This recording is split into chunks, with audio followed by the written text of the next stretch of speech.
सबसे पहले तो आप इस वीडियो को देखिए, कितनी अच्छी कथा कही है महाराज जी ने। तो कथा के विश्राम सत्र के दिन जो वक्ता थे उन्होंने श्रोताओं से कहा कि देखिए, आप लोग 9 दिनों तक कथा सुने हैं और जब तक कथा सुनने के बाद दक्षिणा न देंगे तब तक आपको कथा सुनने का फल नहीं मिलेगा। तो लोगों ने पूछा कि क्या दक्षिणा दी जाए। तो वक्ता जी ने कहा कि आप लोग अपनी एक एक बुराई यहां संकल्प करके त्याग दीजिए। जैसे कोई सिगरेट पीता हो तो वो संकल्प ले ले कि आज के बाद हम सिगरेट नहीं पिएंगे। कोई खैनी खाता हो तो संकल्प ले ले आज के बाद हम खैनी नहीं खाएंगे। और किसी के पास यदि बुराई नहीं है तो वो किसी नियम का संकल्प ले ले कि आज के बाद हम 5 माला जपेंगे तब पानी पिएंगे। तो जितने श्रोता थे, किसी ने बुराई छोड़ी, किसी ने कोई नियम का संकल्प लिया। गांव के एक सबसे बड़े सेठ जी थे। सेठ जी ना एक दिन कथा में कभी आए, न उन्होंने कोई नियम लिया, न कोई अपनी बुराई छोड़े। कथा पूरी हो गई। रात में गांव के कुछ श्रेष्ठ प्रबुद्ध लोग महाराज जी के पास जाकर बोले, सरकार, सबने कोई ना कोई नियम लिया और अपनी बुराई छोड़ी, लेकिन गांव के एक सेठ जी हैं, न वो कथा सुनने आए, न उन्होंने कोई बुराई छोड़ी, न कोई नियम लिया। और तालाब को गंदा करने के लिए एक ही मछली पर्याप्त है प्रभु। तो हम लोग चाहते हैं कि वही एक बच्चे हैं, उनको भी कुछ दिया जाए, नियम चाहे संकल्प कुछ कराया जाए। महाराज जी ने कहा, बुलाओ सेठ को। सवेरे सूचना गई तो अब जब बुलावा आ गया तो सेठ जी कैसे मना करें, मन मार के गए। महाराज जी ने कहा, देखिए सेठ जी, गांव के सभी लोगों ने अपनी कोई बुराई छोड़ी है, जिसके पास बुराई नहीं है उसने कोई संकल्प लिया है, नियम लिया है। आप क्या कर रहे हैं बताइए। अब सेठ जी सोची तो बढ़िया फंस गए हम आके।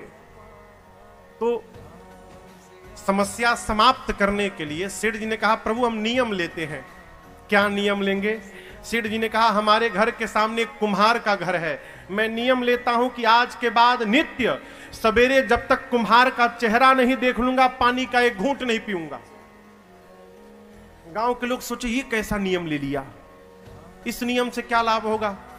महाराज भी तर्क वितर्क नहीं किए, कहे चलो इज्जत रख ली, कम से कम कुछ तो नियम लिया। महाराज बोले चलो ठीक है, बहुत बढ़िया, नियम ले लिया ना, अब इसका पालन करना। सेठ लगा पालन करने, नियम लिया तो निर्वाह भी किया। 12 वर्ष बीत गए। 12 वर्ष में एक दिन भी ऐसा नहीं गया जिस दिन सवेरे बिना कुम्हार के मुख को देखे बिना पानी पी लिया हो सेठ ने। नियम का पालन किया। 12 वर्ष बाद एक बार सेठ जी कहीं गए तो रात्रि में वो आ नहीं पाए घर। सवेरे आते आते 11 बज गए। प्यास से बेहाल घर पर आए, सामान फेंके। घर वाले पूछे कहां जा रहे हैं? बोला रुको। अच्छा, ये घर वालों को पता नहीं कि ऐसा नियम लिया है। ये किसी बहाने जाकर कुम्हार का चेहरा देख लेते थे। घर वाले बोले अरे पानी तो पीजिए। बोले रुको तो, पानी पहले आने दो मुझे। दौड़ कर गए कुम्हार के दरवाजे पर, नहीं दिखाई पड़ा तो आवाज लगाए। कुम्हार की पत्नी निकली, बोली वो तो है नहीं, पहाड़ के ऊपर मिट्टी लाने गए हैं। अब सेठ बड़ा चक्कर में, सोचने लगा का करे, पी ले का। लेकिन फिर सोचा एक बार यदि पानी पी लूंगा तो 12 वर्ष की तपस्या क्षण मात्र में समाप्त हो जाएगी। 12 वर्ष किया गया सब बेकार हो जाएगा। सोचा और कहा नहीं, नियम नहीं टूटने दूंगा। दौड़ा सेठ पहाड़ की ओर। कम से कम नीचे से भी दिखाई पड़ जाएगा ना तो हो जाएगा। इधर पहाड़ के ऊपर कुम्हार मिट्टी निकाल रहा था। मिट्टी निकालते निकालते उसे घड़ा मिल गया। घड़ा के मुख को साफ किया तो देखता है उसमें तो सोना भरा हुआ है। इतना विशाल घड़ा सोने से भरा। अब कुम्हार नाचने लगा, पागल की भांति नाचने लगा। पूरी गरीबी चली गई, आनंद आ गया। अब तो आनंद होगा। जय हो, बड़ी कृपा प्रभु जी, कोई देख न पावे इस घड़े को। अभी सोच ही रहा था तब तक पहाड़ के नीचे सेठ जी दिखाई पड़ गए। कुम्हार सोचा ये सेठ क्यों चला आया यहां पर। अब कुम्हार सेठ को देख रहा है, सेठ जी कुम्हार को देख रहे हैं। कुम्हार पूछा क्या बात है सेठ जी? सेठ जी बोले कुछ नहीं, बस देख लिया। सेठ क्या बोला? देख लिया। सेठ जी तो बोलना चाहते थे कि तुमको देख लिया, कुम्हार को लगा घड़ा देख लिया। कुम्हार बोला जो देखे चुप रहिए, किसी से बोलिएगा मत, मुझे आने दीजिए नीचे। कुम्हार दौड़ कर नीचे आया, आके पांव पकड़ लिया। सेठ जी आप किसी से बोलिएगा मत, 50-50।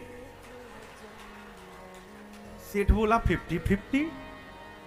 जरूर दाल में कुछ काला है। हाँ चलो चलो चलो, क्या 50-50, चलो। कुम्हार लेकर गया घड़े के पास, कहा सेठ जी आपने यही घड़ा देखा था ना? बड़े कृपा रघुनाथ जी की भाई तो ये मिला है, आप किसी से कहिएगा मत, इसका आधा सोना मैं आपको देने के लिए तैयार हूं, लेकिन आप किसी से मत बताइएगा। जब घड़े को देखा कुम्हार, उसके भीतर भरे हुए सोने को देखा है। सेठ जी वहीं सिर पे हाथ धर कर बैठे और फपक के रोने लगे हो। कुम्हार ने कहा सेठ जी आप रो क्यों रहे हैं, आपको तो नाचना चाहिए। सेठ जी ने कहा प्यारे तुझे पता नहीं है, पिछले 12 वर्षों से नित्य मैं सवेरे पहले तेरा मुख देखता था, फिर जल का एक घूंट लेता था। बिना तेरे मुख को देखे मैं आज तक 12 वर्षों में कभी पानी नहीं पिया हूं। कुम्हार बोला फिर रो क्यों रहे हैं?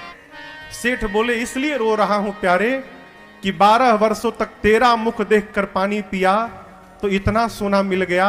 यदि 12 वर्षों तक मैं भगवान का मुख देखकर पानी पिया रहता तो आज मेरी क्या गति हुई रहती।